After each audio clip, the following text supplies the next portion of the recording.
seventh child born to a seventh child, a blank page upon which the universe will write its tale, or a new life that will make the stars its toys. While the boy's parents dream of a life to be told, another sees the child only as a way to power. Aarbron, child, beast, born in light, cast in shadow. In this one child, the fates had made a vessel strong enough to bind 1,000 souls. Knowing the power this could give him, Maletoht, reaper of spirits, destroyer of worlds, gave the command for the child to be taken. A future was lost. A future was born. One of war and destruction. As the people of the plains prepared, Aarbron's mother began her search for the child that had been taken. She would bring back the hope he had offered. Maletoht brought the boy to the Gate of Souls. Here, he commanded the Council of Mages to commence the incantation that would tear the spirits of the fallen from their graves and bind them into the child. So the transformation began. The raging souls of Maletoht's enemies flowing into the crucible he had given them. Aarbron the child became Aarbron the beast, a sword for Maletoht to wield. World after world was conquered by Maletoht, the souls of the fallen feeding the mages' twisted experiments. As Maletoht's power grew, Aarbron's father turned to the Seekers, an order dedicated to uncovering the nature of Maletoht's magic. His sons and wife lost to war. The father hoped that by understanding the mage, he would gain clues to the fate of his family. 1,000 vanquished souls bound within him, Aarbron was now Maletoht's beast. Unleashed against those who defied his creator, the beast fed on blood, drawing in the tortured spirits of those it killed. The beast was unstoppable. As the beast tore through all those who would resist his master, Maletoht's spies now brought news of another child, strong enough to bind the spirits of his enemies. Knowing the power a second beast would give him, Maletoht ordered the mage Zelik to take Aarbron and bring back the child. Maletoht's enemies had not been idle. The Seekers had learned that Maletoht's powers came from the souls he had taken, but they had yet to learn how he had created the beast. It was now that a stranger came to warn them of the child that Maletoht was seeking. The seventh child of a seventh child, a human that could become a beast. So the Seekers learned Maletoht's plans, and Aarbron's father learned the fate of the son that had been taken from him. Finding the child that Maletoht was hunting, the Seekers tried to take her to safety, a place beyond Maletoht's reach. But they were too late. Zelik had learned of their plans. Guided by the mage he served, the beast slaughtered all those who sought to protect the child. Until finally, unknowingly, Aarbron stood before his father. Recognizing his son and knowing of the bond that tied the beast to its master, Aarbron's father gave his life in the hope that his blood would free his son.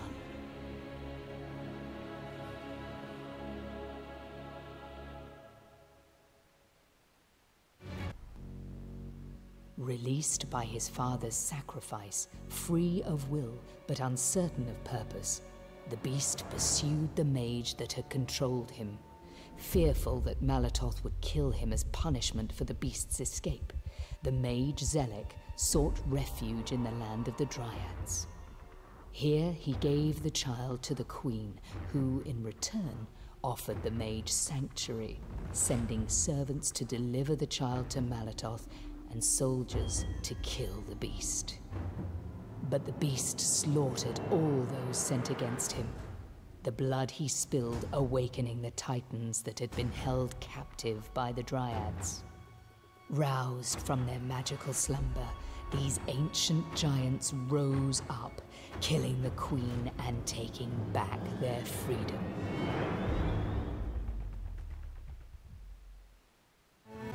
While the queen of the Dryads had died, her servants had carried out her final command. The child had been delivered to Maletoth. The mage had acquired the vessel he needed, and with it, he would create his new beast. Zelek's attempt to escape the beast had failed. Desperate to save himself, the mage told Aarbron of Maletoth, the master of the mages, tormentor of souls, creator of the beast. His secret revealed, Zelek succumbed to his injuries, dying before the creature he had helped create. With the souls bound within him howling for revenge, Aarbron took Zelek's key and began the journey that would take him to his maker.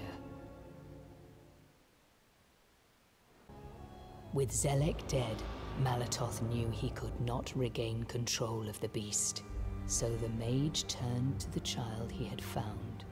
He would forge a weapon to replace the one that had been lost. Focused upon this new beast, Maletoth ordered the destruction of his old creation. With the blood of his enemies boiling within him, the man inside the beast was growing aware of who he was and the things that had been done to him. Guided to the gates of Hydreth's castle, Aarbron knew that this road must lead him to Maletoth and a chance to free himself from the destiny that had been forced upon him. Long Maletoth's favorite, the Hydreth believed himself powerful enough to fulfill his master's wish for Aarbron's destruction. Here, in the darkness of the Hydreth's castle, the beast could not cast its shadow. Here, it would be stopped. With the Hydreth poised to kill the beast, Maletoth gave the child to the Council of Mages. The mages began the incantations that would open the Gate of Souls. Soon, they would draw spirits from the graveyard of the fallen and bind them into the child. With the Hydreth dead, Maletoth realized the power his creation now possessed. Seeing the beast standing before the Hydreth's portal, Maletoth reached out and began to tear out the souls he'd bound within the beast. The mage would not fear his creation. He would take back his power. Maletoth's fear of the beast had not gone unrecognized. The Sentinel, another of Maletoth's creations, wanted revenge on the mage, but did not have the power to confront Maletoth directly. Seeing Maletoth's fear of the beast, the Sentinel realized it had found the instrument it needed and set out to find Aarbron. Following the beast to the Hydreth's castle, the Sentinel witnessed the power that Aarbron had gained, and knew now for certain that if the beast could be taken to the source of Maletoth's power, the sanctuary in which the mage kept the souls that fueled his magic, then their creator could be stripped of his power. Saving the beast from Maletoth's attempt to drain the souls from inside him, the Sentinel fled from the Hydreth's castle. Pursued by Maletoth's forces, the Sentinel took the beast to the heart of Maletoth's power, the graveyard of the fallen. If Aarbron could channel the tormented souls trapped here and bring their power into himself, then the beast would strip Maletoth of his magic. His lieutenants dead, Maletoth now watched as his creations made their way into the graveyard of the fallen. Still confident in his magic, Maletoth turned to the heart of the Leviathan. Should Aarbron survive the graveyard of the fallen, Maletoth would be ready to face him in battle.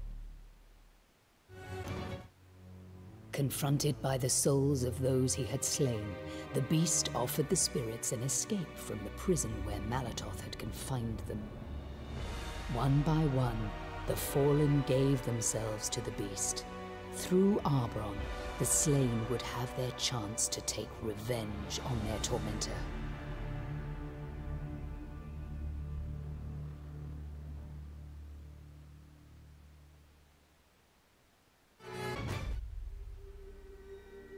With the rage of the fallen bound within him, Aarbron faced his creator, shattering the giant that protected the mage inside it. The beast destroyed the last bastion of Maletoth's strength, the Leviathan. Weakened, Maletoth attempted to retreat to his lair, but Aarbron would not let the mage escape so easily.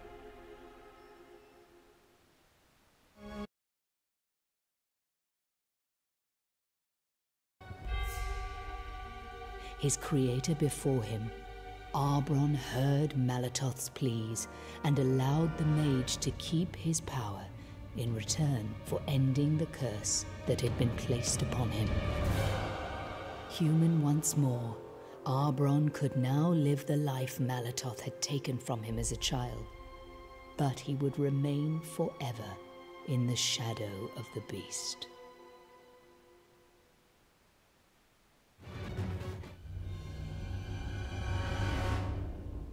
The beast, having defeated its enemies untainted, without a single soul being sacrificed, now confronted Maletoth not as his creation, but as the true spirit of Aarbron. Rejecting Maletoth's offer to return him to human form, the beast gave Maletoth to the souls the mage had tortured. He would be judged by those he'd enslaved in the realm of shadows. Turning his back on Maletoth's power behind him, Aarbron returned to the land of the living, and a chance to atone for the deeds the beast had done.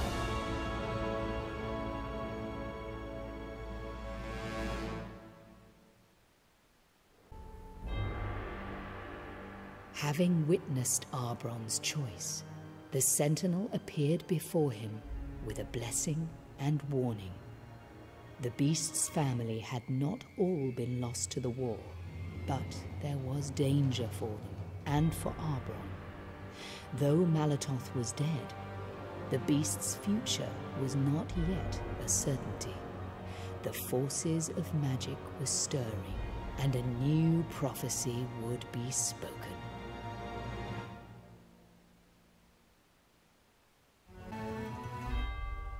Facing Maletoth, his own soul corrupted by the spirits he had sacrificed, Aarbron took the vengeance that the spirits within the beast called for.